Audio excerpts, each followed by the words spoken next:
The black limousine stretched longer than our entire house. I stood frozen at the kitchen window, a dish towel still in my trembling hands, as 3 more identical cars pulled up behind it. My husband Derek stood up from the couch so fast that his beer bottle crashed to the floor.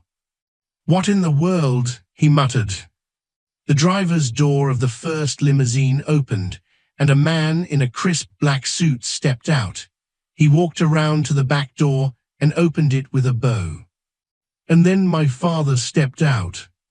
My father, the man I hadn't seen in 15 years, the man Derek didn't even know existed. But that's not what made my heart stop. It was the army of men in suits that followed him. It was the way they formed a protective circle around him like he was the president himself. It was the gold watch on his wrist that probably cost more than everything Derek and I owned combined. Derek turned to look at me, his face twisted with confusion. "Amara, who is that?" Before I could answer, my father looked up at the window where I stood. Even from this distance, I could see tears forming in his eyes. He pressed his hand to his heart. And then Derek said something that would change everything. Probably some lost old fool. "Go tell him to move those ridiculous cars before the neighbors start talking. We don't need people thinking we associate with flashy people like that." The man he had just called a lost old fool was Solomon Okonkwo, and according to the papers the lawyer was now pulling from a briefcase, my father was worth $20 billion. $20 billion. And everything, every single penny, every company, every building, every piece of land across 3 continents was about to become mine. But Derek didn't know that yet. And the way he had been treating me for the past 5 years, the names he called me, the way he made me feel small and worthless, he had no idea what was coming. Where are you watching from? Drop your location in the comments below. If you want to see what happens when Derek finds out the truth, hit that like button and subscribe to the channel right now. Trust me, you don't want to miss what happens next. Now let me take you back to the beginning. Let me tell you how a billionaire's daughter ended up mopping floors and being called worthless by a man who couldn't even keep a steady job. My name is Amara, and 15 years ago, I was just a 17-year-old girl living in a small apartment in Chicago with my mother. My mama, Grace, was the strongest woman I ever knew. She worked 2 jobs just to keep food on our table and clothes on my back. She braided hair during the day at Miss Thelma's salon down the street, and at night, she cleaned offices in those big fancy buildings downtown. I never knew my father. Whenever I asked about him, Mama would get this faraway look in her eyes. Sometimes sad, sometimes angry, but always, she would change the subject. "Some questions don't need answers, baby girl," she would say. "All you need to know is that I love you enough for 2 parents." And I believed her. I stopped asking. We didn't have much, but Mama made sure I had everything that mattered. Love, wisdom, values. She taught me to be kind to everyone, even when they weren't kind to me. She taught me that your worth isn't measured by what's in your pocket, but by what's in your heart. "Amara," she would say while braiding my hair at night, "the world is going to try to make you feel small. People are going to look at where you come from and think they know who you are. But baby, you are a queen. Don't you ever let anyone make you forget that."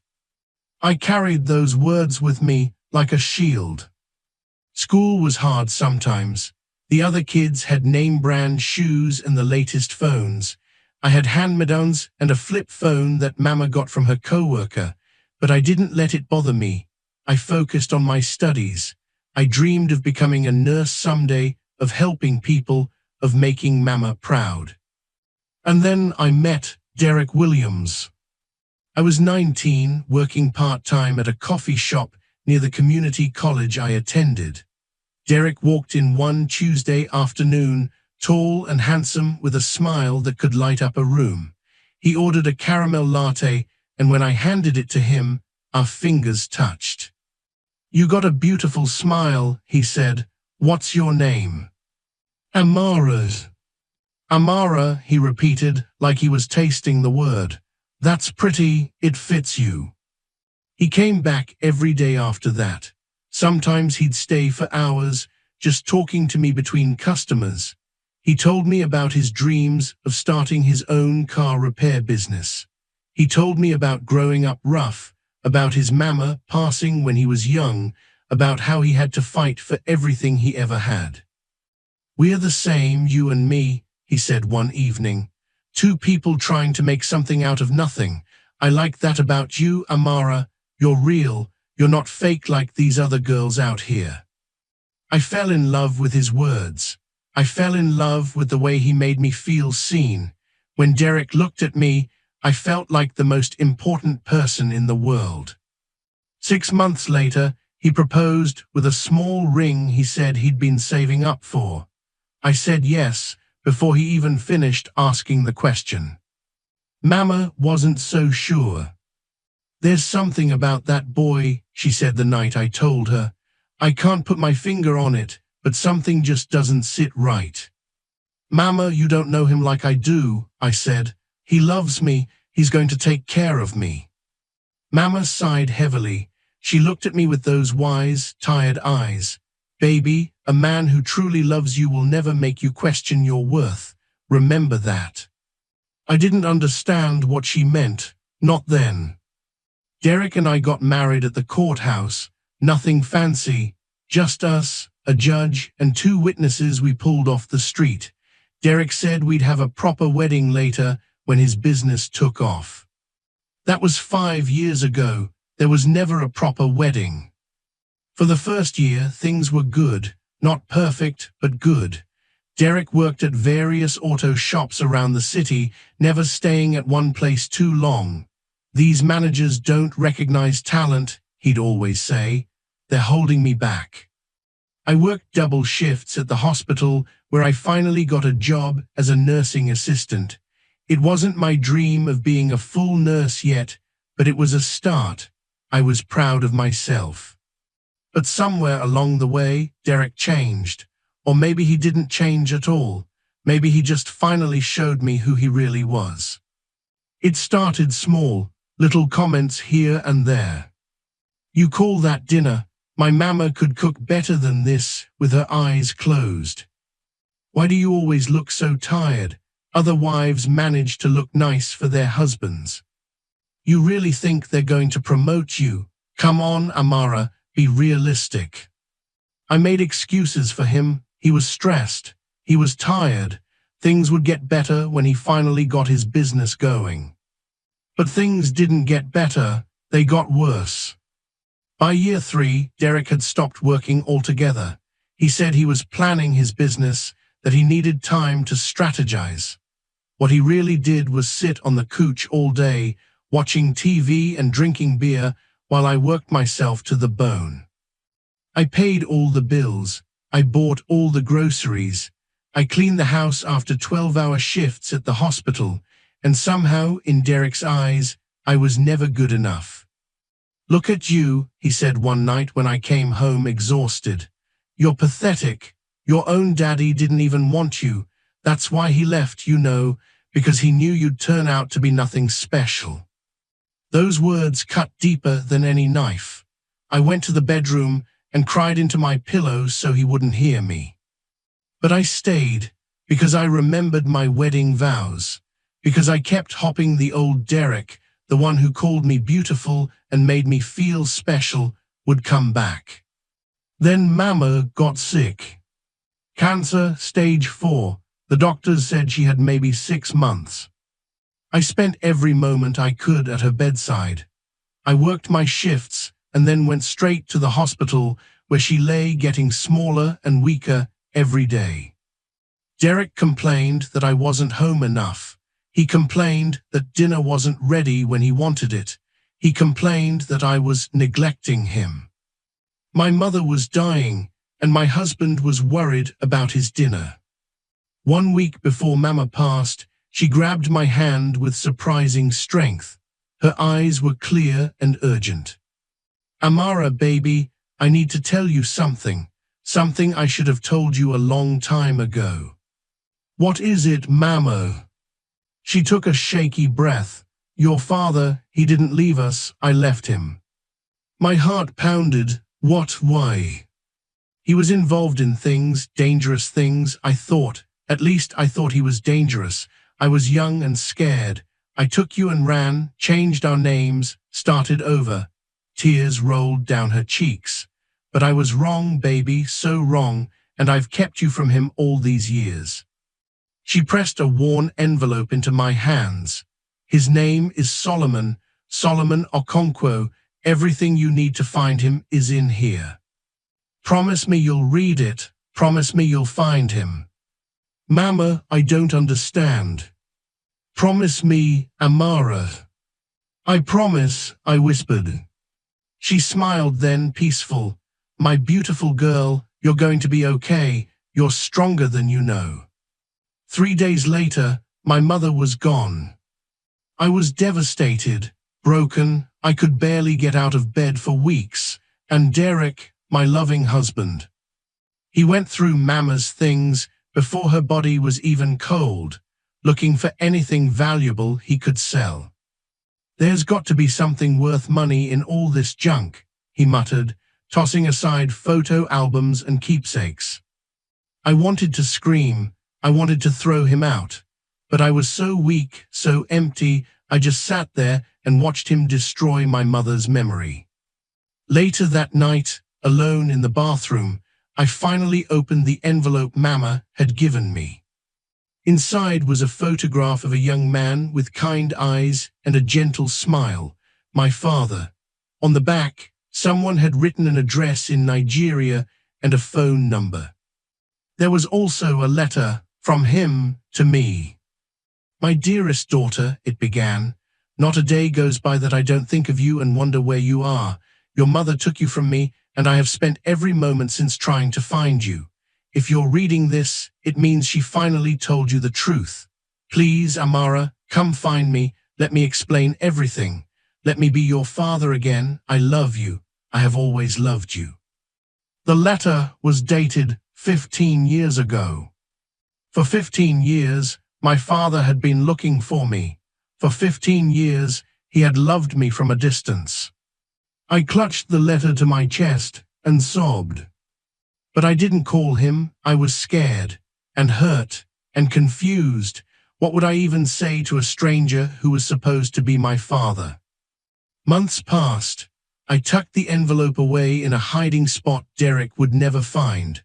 I went back to my routine of working, cleaning, and being criticized by a man who had forgotten how to be grateful. Until today. Until those limousines pulled up to our house. Until my father stepped out, looking like royalty. Until everything I thought I knew about my life was about to be turned upside down. Derek was still staring out the window, his face getting angrier by the second. Amara, I said, go tell those people to leave. Are you deaf and dumb now? But I couldn't move. I couldn't speak. Because walking up our cracked driveway, surrounded by bodyguards and lawyers, was my father. And behind him, being unloaded from the other limousines, were enough people in suits to fill a courtroom. The doorbell rang. Derek looked at me. Well, are you going to answer it or just stand there like a fool?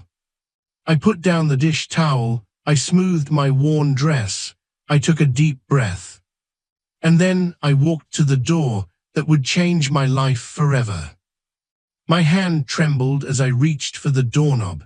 Behind me, Derek was still muttering complaints, but his voice sounded far away, like he was underwater.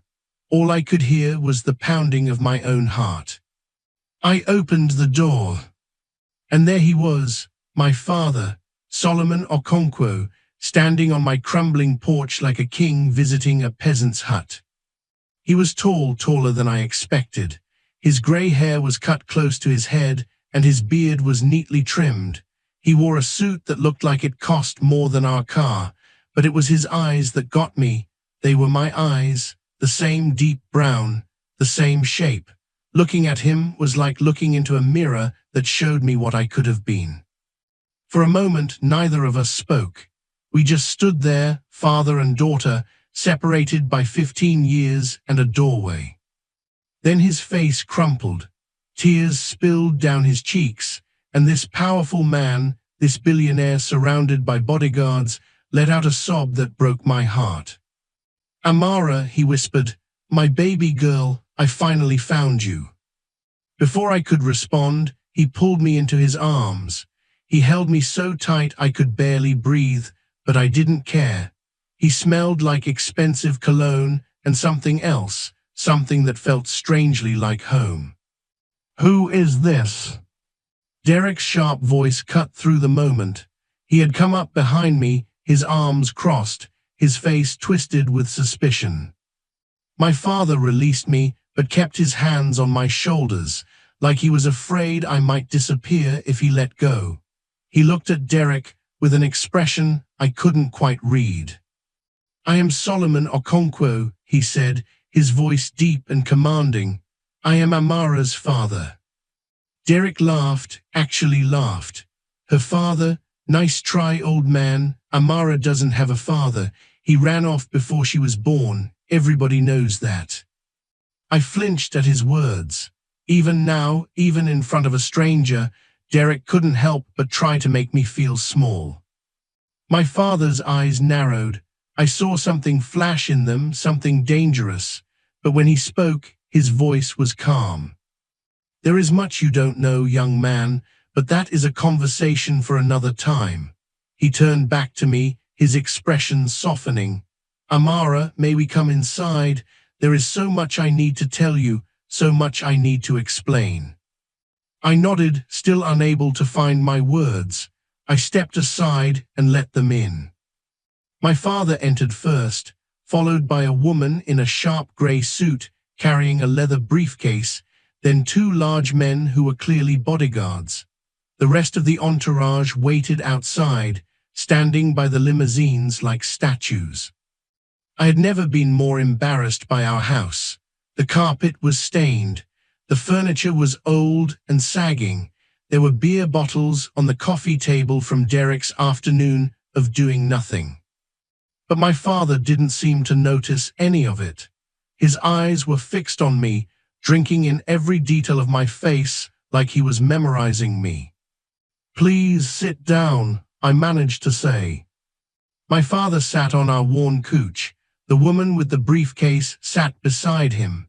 Derek stood against the wall, watching everything with suspicious eyes. I sat in the armchair across from my father. My legs felt like jelly. "Amara," my father began, "I know you must have 1,000 questions. I know you must be confused and maybe even angry. But please, let me tell you everything from the beginning." I nodded. He took a deep breath. 22 years ago, I met your mother in Lagos, Nigeria. I was there on business, and she was teaching English at a local school. She was the most beautiful woman I had ever seen. Kind, smart, full of life. His eyes got that faraway look, the same look Mama used to get when I asked about him. We fell in love quickly, perhaps too quickly. Within 6 months, she was pregnant with you. I was the happiest man alive. He paused, pain crossing his face. "But your mother," she started asking questions about my business, about where my money came from, and the answers scared her. "What do you mean?" I asked softly. Back then, I was just starting to build my empire.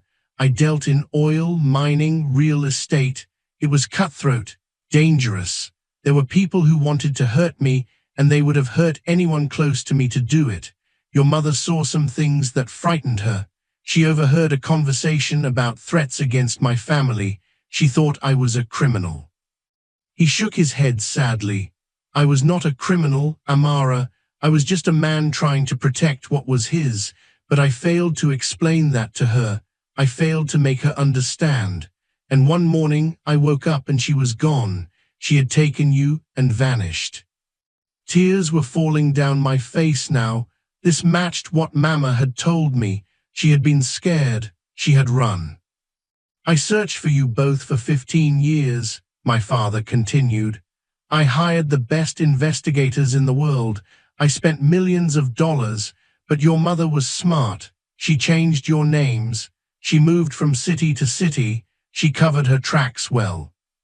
He reached into his jacket and pulled out a worn photograph. It was a picture of Mama, young and beautiful, holding a baby, holding me. I have carried this with me every day since you left. I have looked at it every morning and every night. I never stopped believing I would find you. Derek snorted from his spot against the wall. This is ridiculous. Even if you are her father, what do you want? Money, because if you haven't noticed, we don't have any. I wanted to disappear into the floor. How could Derek be so rude, so cruel? But my father just smiled. It wasn't a warm smile. It was the smile of a man who knew something that others didn't. Money, he repeated. No, young man, I am not here for money. He nodded at the woman with the briefcase. She stood up, opened it, and pulled out a thick stack of papers. Amara, my father said, when I discovered that your mother had passed, I doubled my efforts to find you. Last month, my investigators finally located you. I came as soon as I could. He paused, reaching out to take my hands in his. I am an old man now. I have built an empire that spans 3 continents, oil fields in Nigeria, diamond mines in South Africa, real estate in Dubai, London, and New York, technology companies in Silicon Valley. My net worth, as of last week, is $20 billion. I heard Derek inhale sharply. I saw him push off from the wall, suddenly very interested. And I have no other children, my father continued. No other heirs. Amara, you are my only family. Everything I have built, everything I own, it is all for you. It has always been for you. The woman in the grey suit stepped forward. Miss Amara, my name is Patricia Howard. I am Mr. Okonkwo's head of legal affairs. I have here the documents that will officially transfer all of Mr. Okonkwo's holdings to you upon his passing. However, as of today, you will be given immediate access to a trust fund containing $500 million. The room started spinning. I grabbed the arm of the chair to steady myself. $500 million, I repeated, sure I had heard wrong. That is merely your allowance while you learn to manage the rest, my father said, squeezing my hands. There will be much to teach you, much to show you, but first, I just want to know my daughter. I want to hear about your life. I want to make up for all the years we lost. I couldn't speak. I couldn't think. This had to be a dream. Things like this didn't happen to people like me. But then Derek moved. He crossed the room in 3 quick strides and sat down on the arm of my chair, putting his hand on my shoulder. His touch made my skin crawl. Well, well, well, he said, his voice suddenly smooth like honey. This is incredible news. Baby, I always knew you were special. I always knew you were meant for great things. I stared at him in disbelief. This was the same man who had called me pathetic just last week. The same man who told me I would never amount to anything. Now he was calling me baby and praising me. My father's eyes locked onto Derek's hand on my shoulder. His expression hardened. Amara, he said slowly, perhaps you could introduce me properly to your husband. This is Derek, I said quietly. We've been married for 5 years. 5 wonderful years, Derek added, giving my shoulder a squeeze. I've taken care of your daughter, sir, made sure she had a roof over her head, made sure she was safe. I wanted to laugh. I wanted to scream. Derek hadn't taken care of anything. I was the one who worked. I was the one who paid the bills. I was the one who held everything together while he sat on the couch and criticized my every move. But I stayed silent. I didn't know what else to do. My father looked at Derek for a long moment. Then he looked around the house again, taking in the stained carpet, the leaky ceiling, the worn furniture. "I see," he said simply. Patricia Howard cleared her throat. "Mr. Okonkwo, we should discuss the living arrangements." "Yes," my father agreed. "Amara, I have rented a house nearby, a proper house where we can spend time together and get to know each other. I would like you to come stay with me for a while." "She's not going anywhere without me," Derek said quickly. "I'm her husband. Where she goes, I go." I saw my father's jaw tighten, but he nodded slowly. "Of course, family should stay together." He stood up, and everyone else in the room stood with him. It was like watching a king command his court. "Come," he said to me, extending his hand. "Let me show you your new home, at least for now, until we can figure out something more permanent."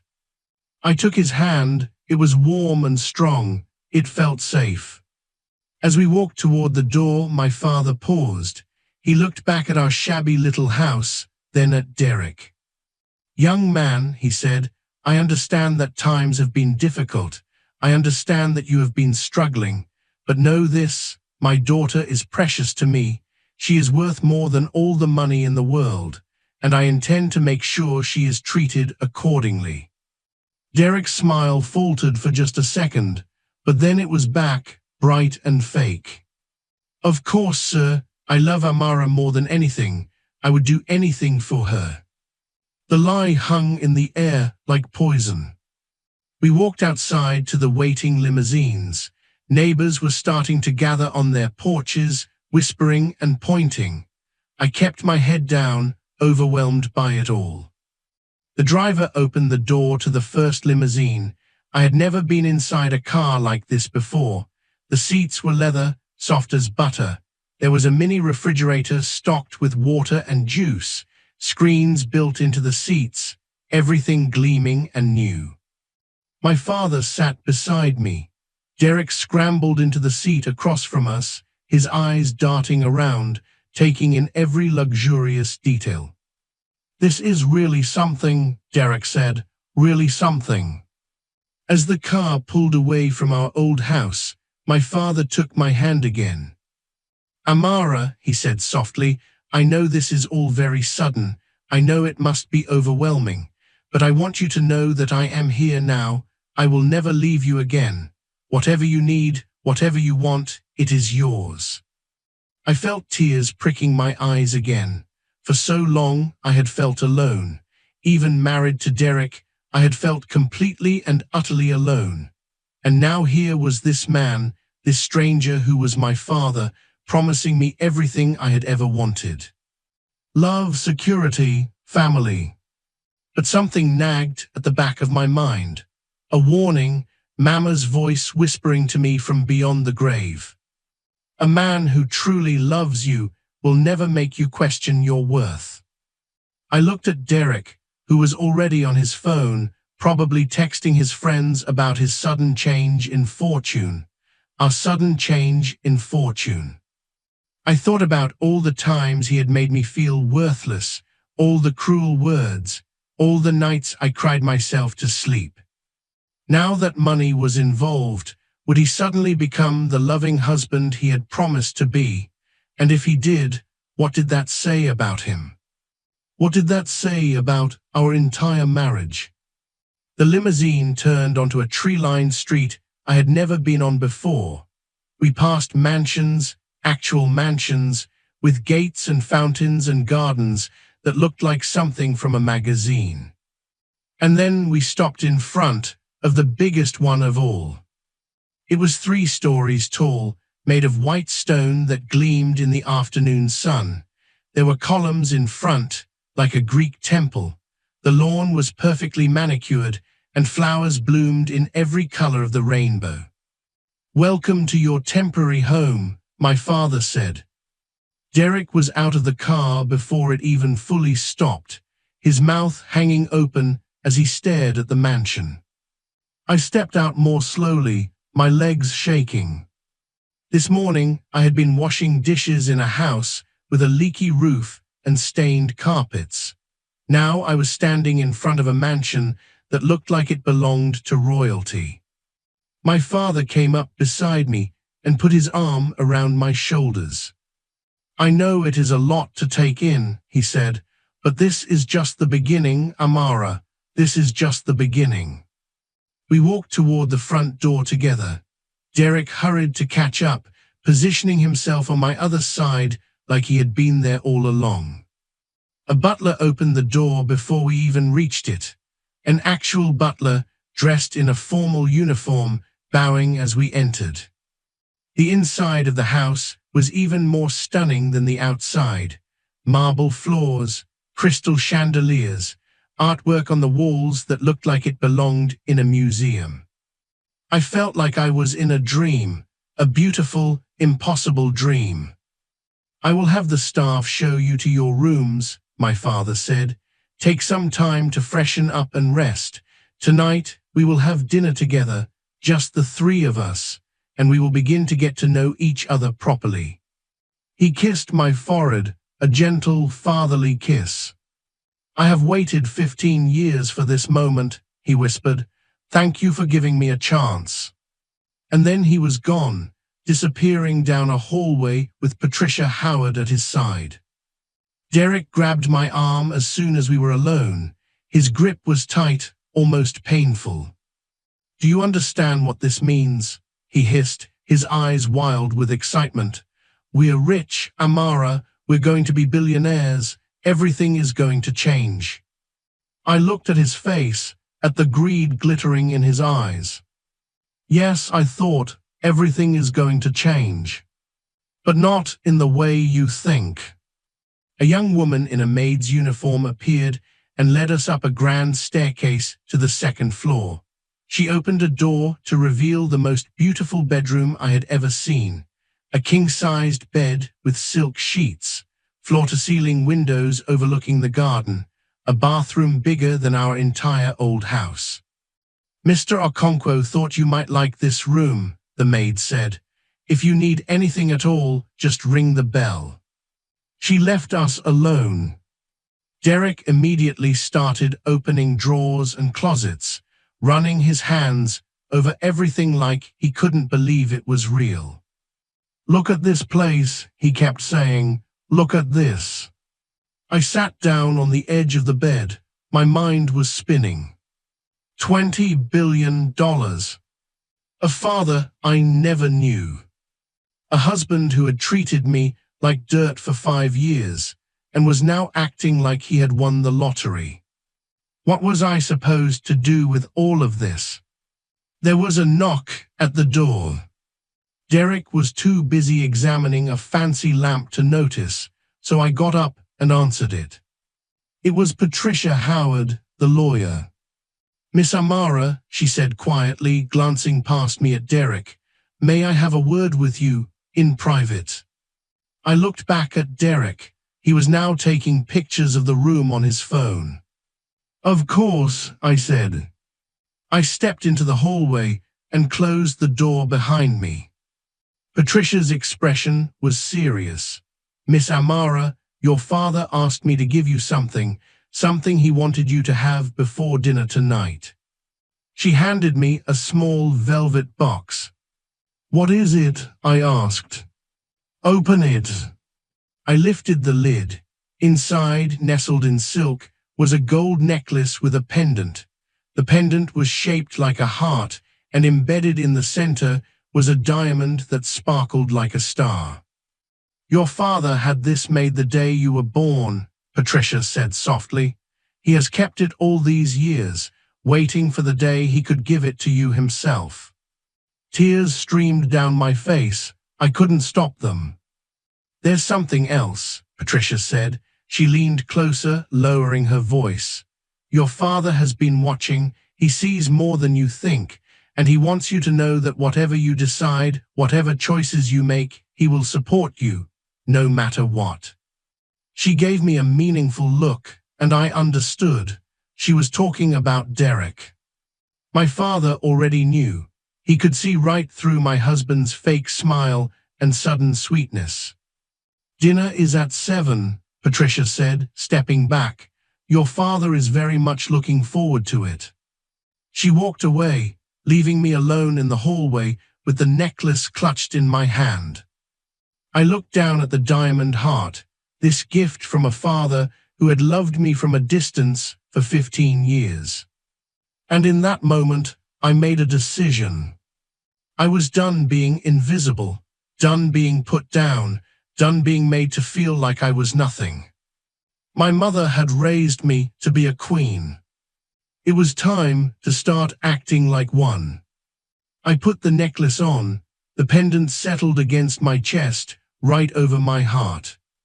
Then I took a deep breath, pushed open the bedroom door, and walked back inside. Derek was still taking pictures, completely oblivious. He didn't notice the new fire in my eyes. But he would. Soon enough, he would. That night, as I prepared for dinner with my father, I had no idea what was coming.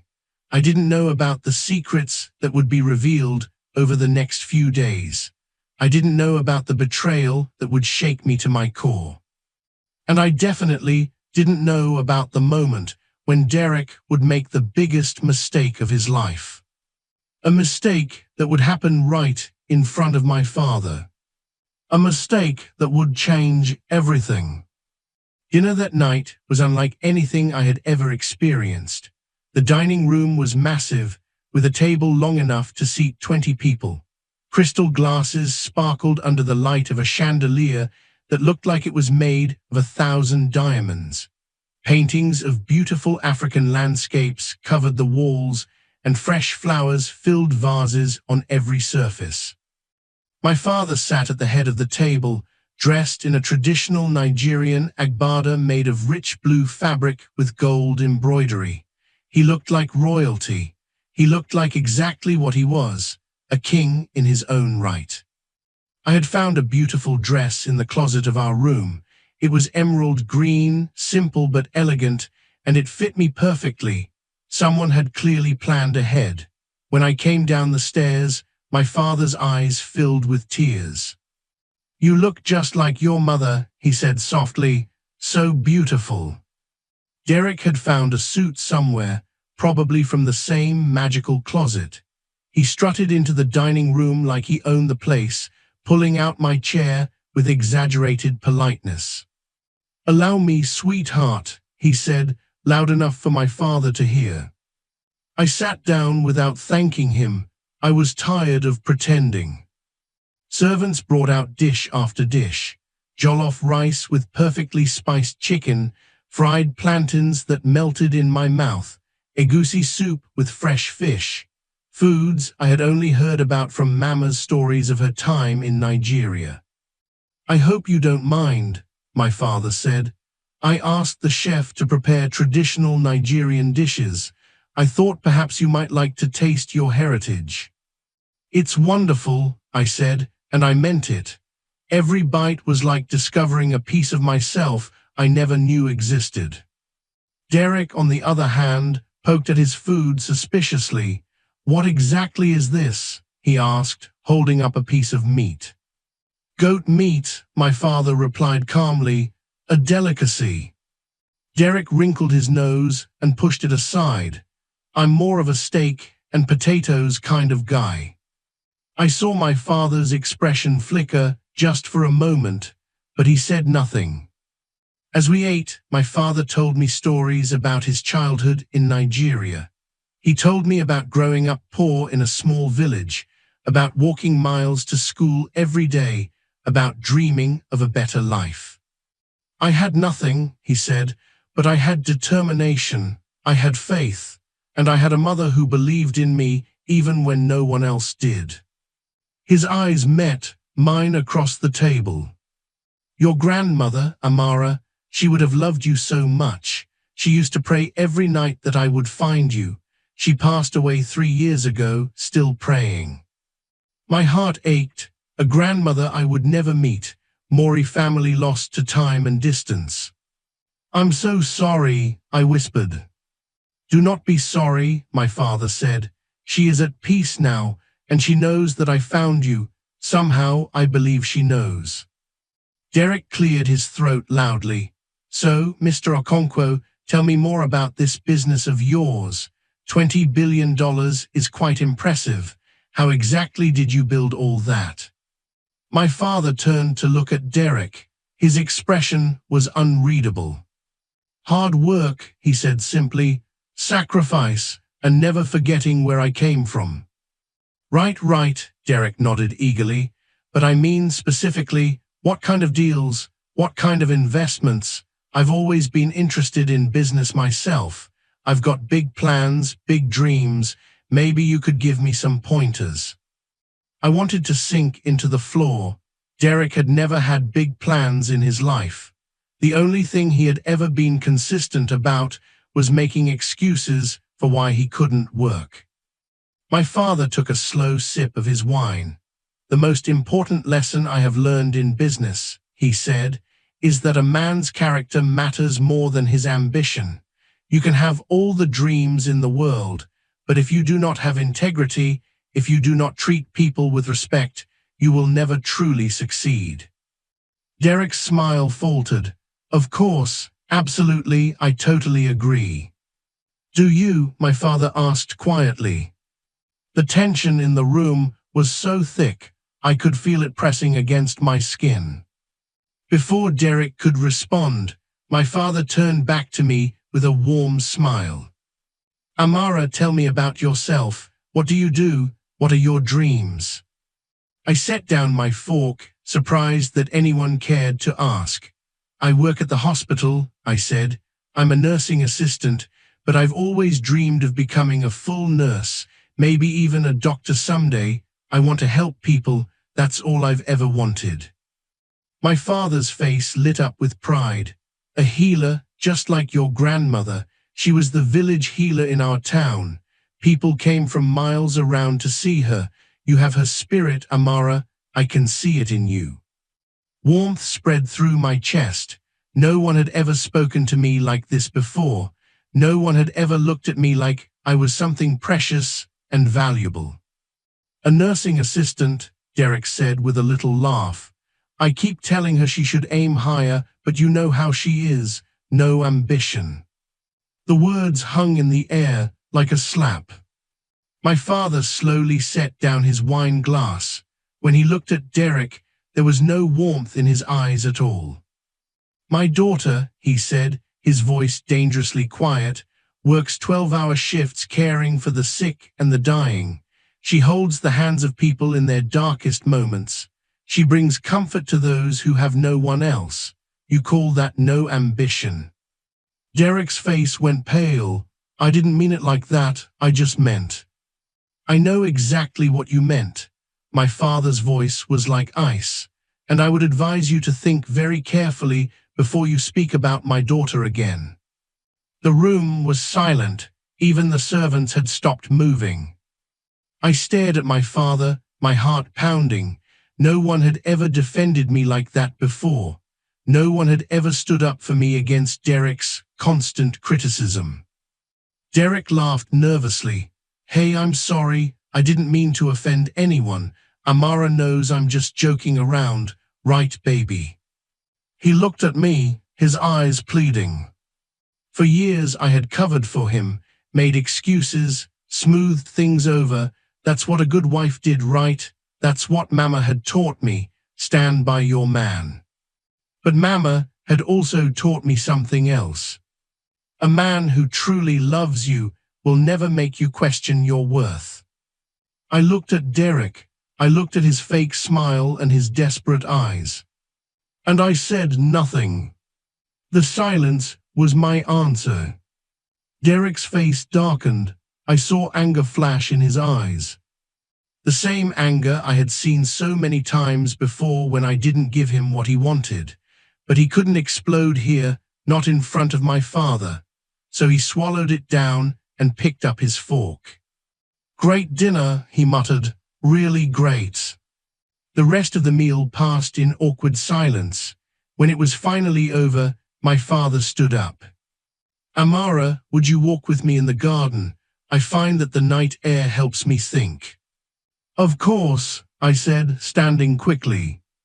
Derek started to rise. I'll come too.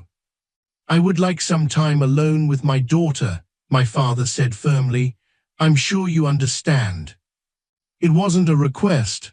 Derek sat back down, his jaw tight. Sure, yeah, of course, you two catch up, I'll just wait here. My father offered me his arm, and I took it. We walked out of the dining room and through a set of French doors that led to the garden. The night air was cool and sweet, filled with the scent of roses and jasmine. A stone path wound through the flowers, lit by small lanterns that cast a soft golden glow. For a while we walked in silence, then my father spoke. Amara, I want to apologize. I looked up at him, confused. For what? For not finding you sooner, for not being there when your mother was sick, for not being there when you needed a father. His voice cracked. I have so many regrets, so many years I can never get back. It wasn't your fault, I said. Mama was scared. She did what she thought was right. Perhaps, but I should have tried harder. I should have found a way. He stopped walking and turned to face me. I cannot change the past, Amara, but I can promise you this. I will spend whatever time I have left making sure you are happy, making sure you have everything you deserve. He reached out and touched the necklace I was wearing, the diamond heart pendant. I had this made the day you were born, he said. I used to hold it and talk to you, even when you were not there. I would tell you about my day, ask you about yours, silly perhaps, but it made me feel close to you. Tears spilled down my cheeks. It's not silly, it's beautiful. He wiped my tears away with gentle fingers. No more tears, my daughter, only joy from now on, only love. We continued walking, and he told me more about his life, about the companies he had built, about the challenges he had faced, about the people who had tried to take him down and the ones who had helped him rise. It has been a lonely life in many ways, he admitted. I have wealth beyond measure, but I have always felt empty, because money means nothing without family to share it with. He squeezed my hand. But now I have you, and that is worth more than all the billions in the world. We came to a bench beside a beautiful fountain. The water sparkled in the moonlight. Sit with me, my father said. There is something else I need to tell you. We sat down, and I noticed that his expression had grown serious. Amara, I am not a young man anymore. I turned 72 last month. My doctors tell me my heart is not as strong as it used to be. Fear gripped my chest. What are you saying? I am saying that I do not know how much time I have left. It could be years. It could be months. Only God knows. He took both my hands in his. That is why I came to find you now. That is why I could not wait another moment. We'll get you the best doctors, I said quickly. We'll find treatments, specialists, whatever you need. He smiled gently. I have already seen the best doctors in the world. There is nothing more they can do, but do not be sad, my daughter. I have lived a full life, and now that I have found you, I can die in peace. Don't say that, I whispered. We just found each other. I can't lose you already. You will never lose me, he said. I will always be with you, in your heart, in your spirit, in the legacy I am leaving behind. He reached into his pocket and pulled out a small velvet pouch. This belonged to your grandmother. She wore it every day of her life. Before she died, she made me promise to give it to you when I found you. He opened the pouch and poured its contents into my hand. It was a ring, a simple gold band with a small ruby set in the center. This ring has been in our family for 4 generations, my father said. It is a symbol of strength, of resilience, of the unbreakable bond between mothers and daughters. Your grandmother wanted you to have it. She wanted you to know that you are part of something bigger than yourself. You are part of a legacy. I slipped the ring onto my finger. It fit perfectly. Thank you, I whispered, for everything. We sat together in comfortable silence, watching the fountain sparkle in the moonlight. For the first time in years, I felt peace, real peace. But peace never lasts forever. When we returned to the house, we found Derek in the living room. He was on his phone, packing back and forth, his voice loud and excited. I'm telling you, man, we're set for life. $20 billion. Can you believe it? I knew marrying her would pay off someday. I just didn't know it would pay off like this. He laughed, an ugly, greedy laugh.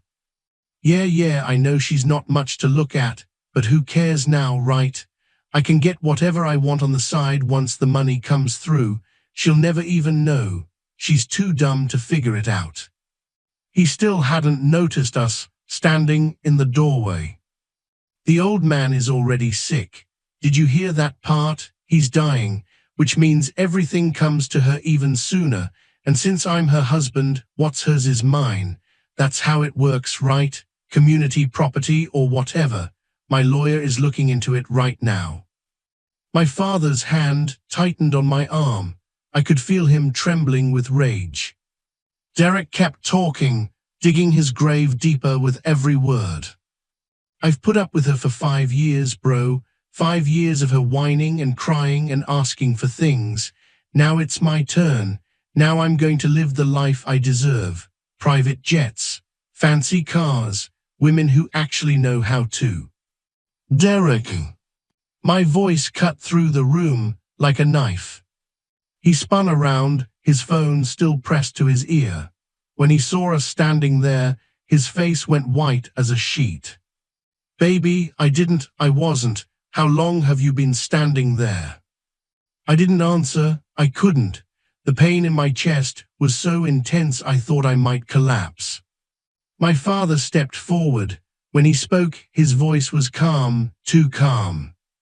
I believe you were telling your friend about your plans. Please, do not let us interrupt. Continue. Derek's mouth opened and closed like a fish out of water. I was just joking around. You know how guys talk. I didn't mean any of it. Amara, baby, come on. You know I love you. I've always loved you. He moved toward me, arms outstretched. Don't, the word came out of me like a growl. Don't you dare touch me. Derek froze. My father put his arm around my shoulders. I think, he said quietly, that we need to have a very serious conversation. Patricia. The lawyer appeared almost instantly, as if she had been waiting nearby. Yes, Mr. Okonkwo. Please bring me the prenuptial agreement documents we discussed, and contact my security team. I believe Mr. Williams will be leaving tonight. Derek's eyes went wide with panic. What? No, you can't do this. I'm her husband. I have rights. You have the right to remain silent, my father said coldly. I suggest you exercise it. 2 large security guards appeared in the doorway. Derek looked at me, desperation in his eyes. Amara, please don't do this. We can work this out. I'm sorry, okay? I'm sorry for everything. Just give me another chance. I looked at this man I had married, this man I had loved, this man who had spent 5 years breaking me down piece by piece. And I thought about my mother's words. You are a queen. Don't you ever let anyone make you forget that. I straightened my spine. I lifted my chin. Get out, I said. Amara. I said get out. The security guards stepped forward and took Derek by the arms. This isn't over, he shouted as they dragged him toward the door. You can't just throw me out. I'll sue. I'll take everything. You haven't heard the last of me, Amara. You're going to regret this. His voice faded as they took him outside. A moment later, I heard a car engine start and tires screech down the driveway. And then he was gone. I stood there shaking, unable to believe what had just happened. 5 years of marriage ended in a single moment. My father pulled me into his arms and held me tight. "It is over now," he murmured. "You are safe, you are free." I buried my face in his chest and sobbed. I cried for the years I had wasted. I cried for the girl who had believed in love and had it thrown back in her face. I cried for my mother, who had tried to warn me and whom I had not listened to. And I cried with relief, pure, overwhelming relief. When my tears finally stopped, my father led me to a chair and sat me down. Patricia appeared with a cup of hot tea, which I accepted gratefully. "Amara," my father said gently, "I know this is painful, but you needed to see the truth. You needed to hear who he really is." "I already knew," I whispered. "Deep down, I already knew. I just didn't want to admit it." "That is often how it is with people we love," my father said sadly. "We see what we want to see, we believe what we want to believe, until we cannot anymore." He knelt in front of me and took my hands. "But listen to me, my daughter. What that man said about you, none of it is true. You are beautiful, you are intelligent, you are kind, you are everything a father could hope for in a daughter. Do not let his words poison your heart." I nodded, but the words still echoed in my head. Not much to look at, too dumb to figure it out.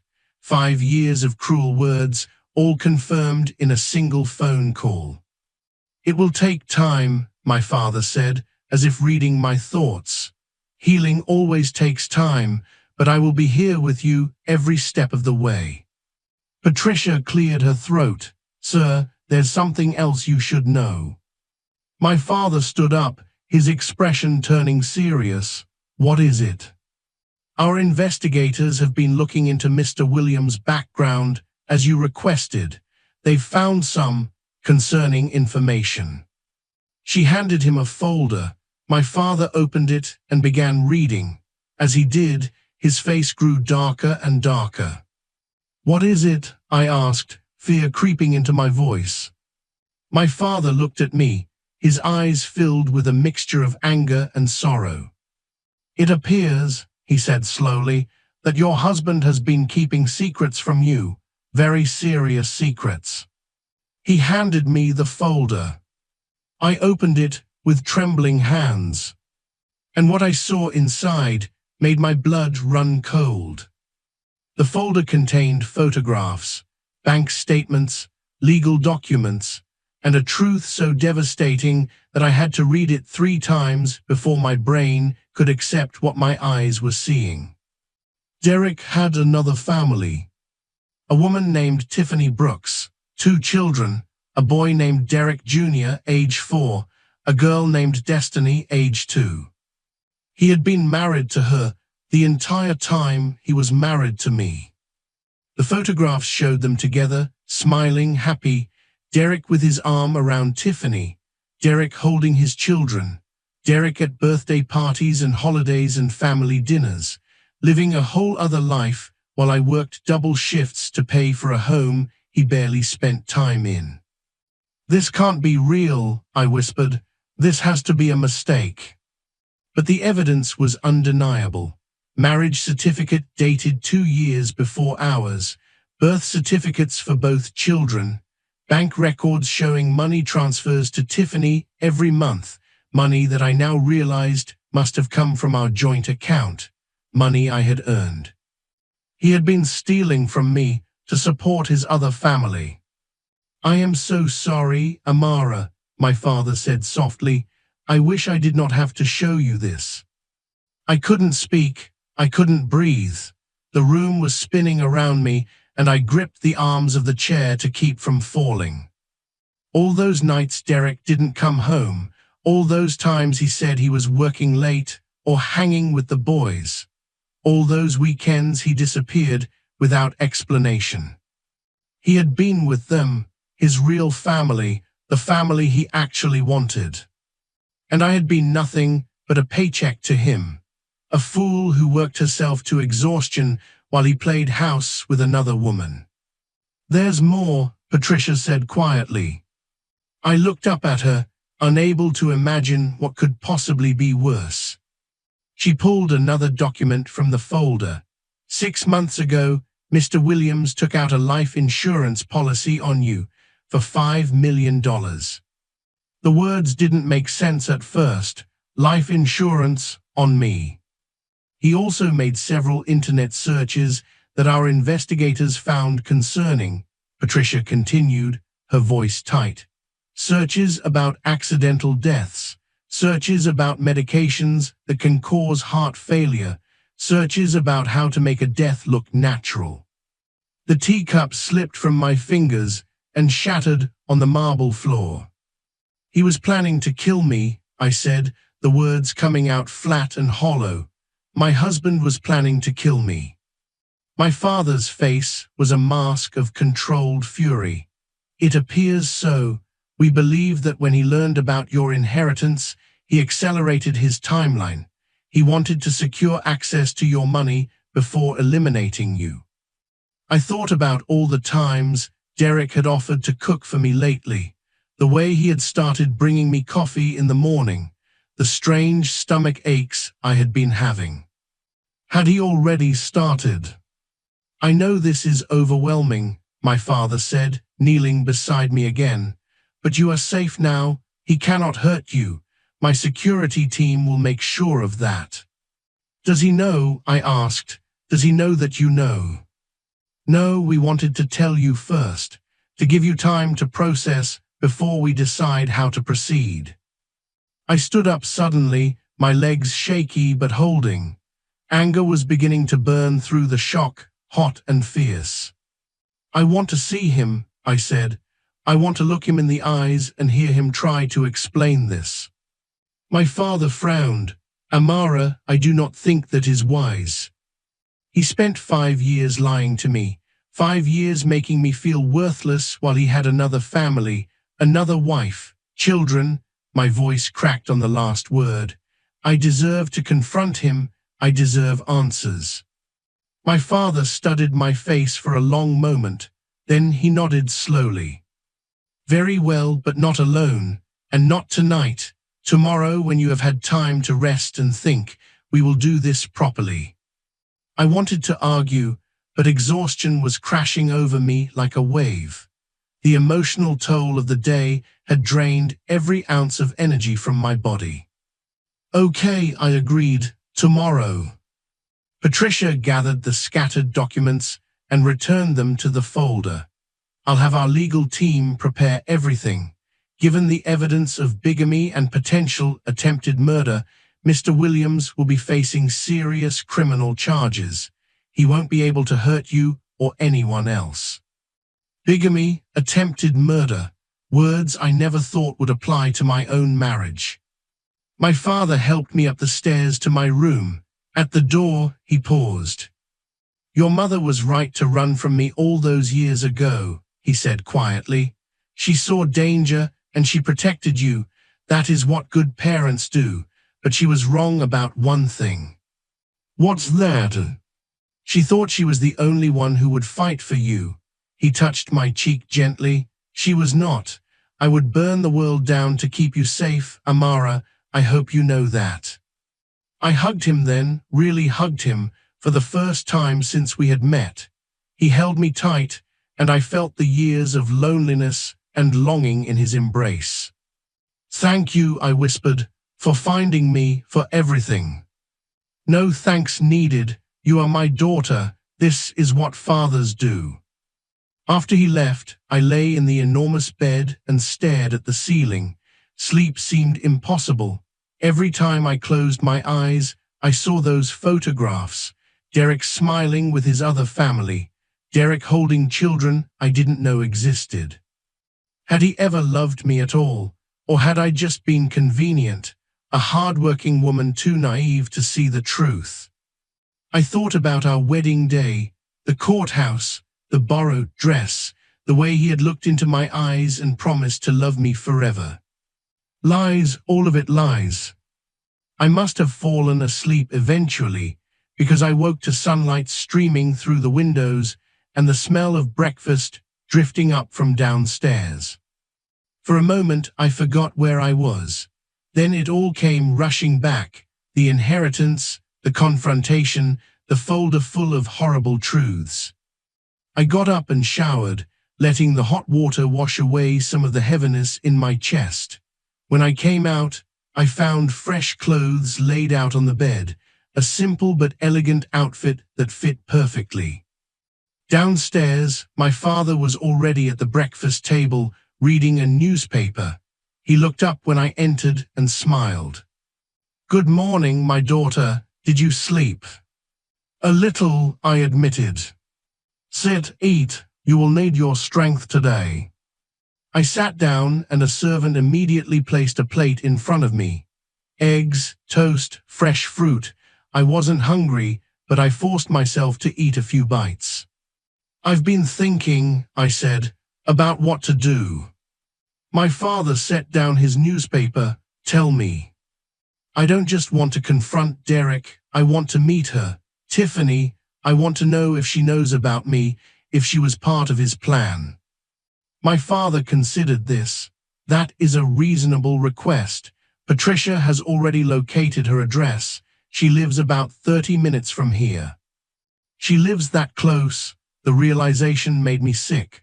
All this time, his other family had been just 30 minutes away. "It appears Mr. Williams alternated between households. He would spend weekdays with you and weekends with her mostly, though there were exceptions." I pushed my plate away. "I can't eat any more." "Understandable." My father stood up. "When you are ready, we will go." An hour later, I was in the back of the limousine again, my father beside me. We had decided to visit Tiffany first, before dealing with Derek. I needed to know the full truth before I faced him. The drive took us through increasingly nice neighborhoods. Tiffany's house turned out to be a pretty suburban home with a manicured lawn and a minivan in the driveway. It looked normal, safe, the kind of house I had dreamed of having someday. "Are you ready?" my father asked. I nodded, though I wasn't sure I would ever be ready for this. We walked up to the front door together, two security guards trailing behind us. I rang the doorbell before I could lose my nerve. The door opened, and there she was, Tiffany Brooks. She was beautiful, younger than me, maybe 25 or 26. Light brown skin, long braided hair, a friendly face that froze when she saw me. "Can I help you?" she asked uncertainly. "My name is Amara Williams," I said. "I'm Derek's wife." The color drained from her face. Her hand gripped the doorframe like she needed it to stay standing. "That's impossible," she whispered. "I'm Derek's wife." A child's voice called from inside the house. "Mommy, who's at the door?" Tiffany glanced back, then looked at me again. Her eyes were filling with tears. "I think you better come in," she said. The inside of the house was warm and homey. Children's toys were scattered across the living room floor. Family photographs covered every surface, photographs that echoed the ones I had seen in the folder. Tiffany sent the children to play in their room, then sat down across from me. Her hands were shaking. "I don't understand," she said. "Derek and I have been married for 7 years. We have 2 children. He works as a regional manager for a distribution company. He travels during the week for work." "He doesn't work for a distribution company," I said quietly. "He doesn't work at all, hasn't for 3 years. I've been supporting him." Tiffany's face crumpled. "What are you talking about? He sends money home every week. He bought this house. He pays for everything." "With my money," I said. The bitterness in my voice surprised me. "I've been working 12-hour shifts at a hospital while he sat on our couch all day. Every dollar he sent you, I earned it." Tiffany started to cry. Real tears, deep sobs that shook her whole body. I didn't know, she choked out. I swear to you I didn't know. He told me he was working. He told me the traveling was hard but necessary. He told me he was doing it all for us. Looking at her genuine shock and heartbreak, I believed her. She was a victim too. Derek had been playing us both. He told me you were dead, Tiffany said suddenly, looking up at me with red-rimmed eyes. What? When we first started dating, he said he had been married before, but his wife died in a car accident. He said it was too painful to talk about. He said I helped him learn to love again. I felt sick. He had killed me off in his story, made me a ghost so he could start fresh. I'm very much alive, I said, and apparently I've been paying for your life while barely surviving my own. I'm so sorry. Tiffany reached out and grabbed my hands. I'm so sorry. If I had known, I would have never. It's not your fault, I said, and I meant it. He fooled us both. My father, who had been sitting quietly throughout this exchange, finally spoke. Mrs. Brooks, I am Solomon Okonkwo, Amara's father. I need to ask you some important questions, and I need you to answer honestly. Tiffany nodded, wiping her eyes.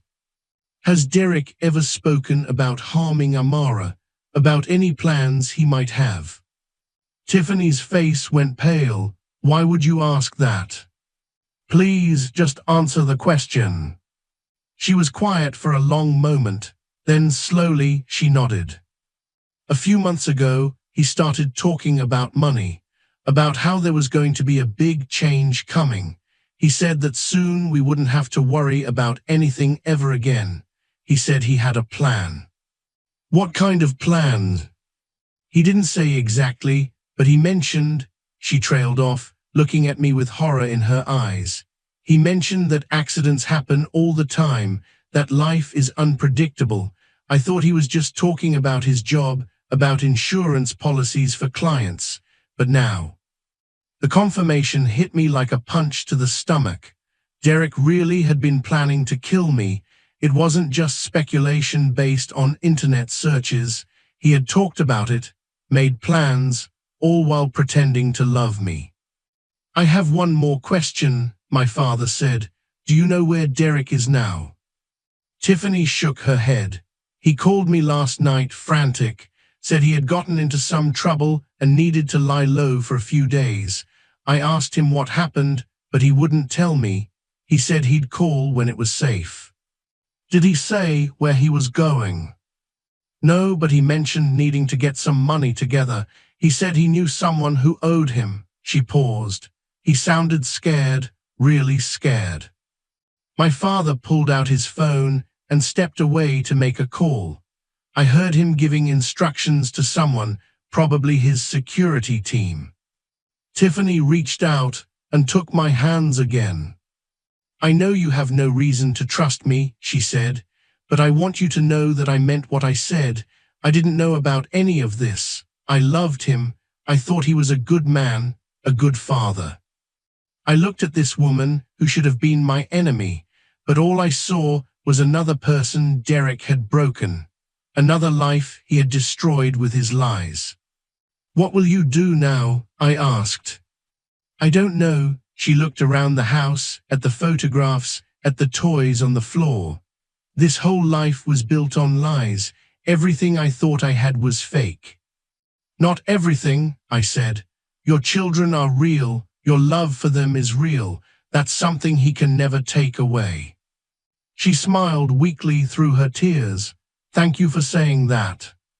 My father returned, his expression grim. We need to go, he said. My team has located Derek. He's at a motel about 20 miles from here. I stood up, my heart pounding. I'm coming with you, Tiffany said suddenly. I need to hear him admit what he's done. I need to look him in the eyes and understand how he could do this to us. I looked at my father. He hesitated, then nodded. Very well, but you both stay in the car until my security team has secured the scene. I will not risk either of you getting hurt. We drove in tense silence. Tiffany sat beside me, both of us lost in our own thoughts. I kept glancing at her, this woman I should hate but couldn't. We were sisters in betrayal, bonded by the same man's cruelty. The motel was exactly the kind of place you'd expect someone to hide. Run-down, shabby, with flickering neon signs and cars that looked like they had seen better days. My father's limousine stood out like a diamond in a pile of dirt. "Stay here," my father ordered. He got out with his security team and approached one of the rooms on the ground floor. Tiffany grabbed my hand. "I'm scared," she admitted. "Me too," I said. We watched as the security team positioned themselves around the door. One of them knocked hard. Derek Williams opened the door. For a moment, nothing happened. Then the door flew open and Derek burst out, trying to run. He didn't get far. The security guards caught him before he made it 10 feet. "Get off me," he screamed. "You can't do this. I have rights." My father walked slowly toward him, his face a mask of cold fury. "Mr. Williams," he said calmly, "I think it's time we had a conversation." Derek looked up and saw the limousine, saw me sitting inside. His face went through a dozen emotions in seconds: fear, anger, desperation, and finally, something that looked almost like relief. "Amara, baby, thank God you're here. These people kidnapped me. You have to help me." I opened the car door and stepped out. Tiffany followed.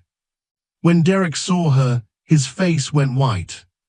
"Tiff, what are you? Why is she?" He looked between us, realizing that we both knew. "Hello, Derek," I said, my voice steady despite the storm raging inside me. "Surprised to see us together." "I can explain," he said quickly. "It's not what it looks like. There's a reason for everything, if you just let me explain." "Explain what?" Tiffany stepped forward, her voice shaking with rage. "Explain how you married us both. Explain how you've been living double lives for years. Explain how you were planning to kill your wife for her money."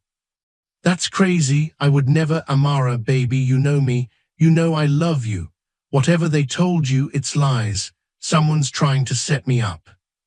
I walked closer to him, close enough to see the sweat on his face, the fear in his eyes.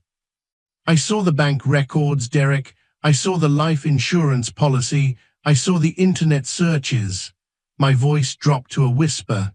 "I know everything." For a moment, his mask slipped. I saw the real Derek, the cold, calculating man who had been hiding behind a charming smile for years. "So what?" he spat. "You think you're better than me now? Think your rich daddy is going to save you?" He laughed bitterly. "You're nothing, Amara. You've always been nothing. I was the best thing that ever happened to you, and you were too stupid to see it." The words hit their mark. Old wounds reopened, but this time I didn't crumble. This time I stood tall. "You're right about one thing," I said. "I was stupid. Stupid to believe you. Stupid to trust you. Stupid to waste 5 years of my life on a man who never deserved me." I stepped even closer, looking directly into his eyes. "But that ends now. You took everything from me, Derek, my money, my self-worth, my trust, but you couldn't take my spirit, you couldn't take my strength, and you definitely couldn't take my father." My father moved to stand beside me. "Derek Williams," he said, "you are going to prison for a very long time. Bigamy, fraud, conspiracy to commit murder. By the time my lawyers are done with you, you will have nothing left." Derek's bravado crumbled. Real fear filled his eyes. "Please," he begged, looking at me. "Amara, please. We were happy once, remember? I made mistakes, but I can change. Give me another chance. I'll do anything." I looked at this man I had once loved, this man who had promised to cherish me forever. "Goodbye, Derek," I said. I turned and walked back to the car. Tiffany followed, We didn't look back. Behind us, I heard Derek screaming, begging, making promises he would never keep. The security guards loaded him into a separate vehicle. Police sirens wailed in the distance, growing closer. As I slid into the limousine, my father sat beside me. He took my hand. "It is over," he said. "You are free." Free, the word felt strange, wonderful, terrifying. Tiffany sat across from us, tears streaming down her face. "What happens now?" she asked. I looked at her, this woman who had been deceived just as badly as I had. This woman who was now facing the same shattered reality. "Now," I said slowly, "we heal, we rebuild, we become the women we were always meant to be." My father smiled. "And you will not have to do it alone, either of you." He looked at Tiffany with unexpected kindness. "Your children are innocent in all of this. They deserve a good life. If you allow me, I would like to help ensure they have one." Tiffany's mouth fell open. "You would do that after everything?" "The sins of the father should not fall upon the children," my father said. "Derek may be a monster, but those Barbies did not choose him. They deserve better." For the first time since this nightmare began, I felt something like hope. The limousine pulled away from the motel, leaving behind the police cars now swarming the scene. I looked out the window at the passing streets, at the normal people living their normal lives, unaware of the drama that had just unfolded. My life would never be normal again. I was the daughter of a billionaire, soon to inherit more money than most people could even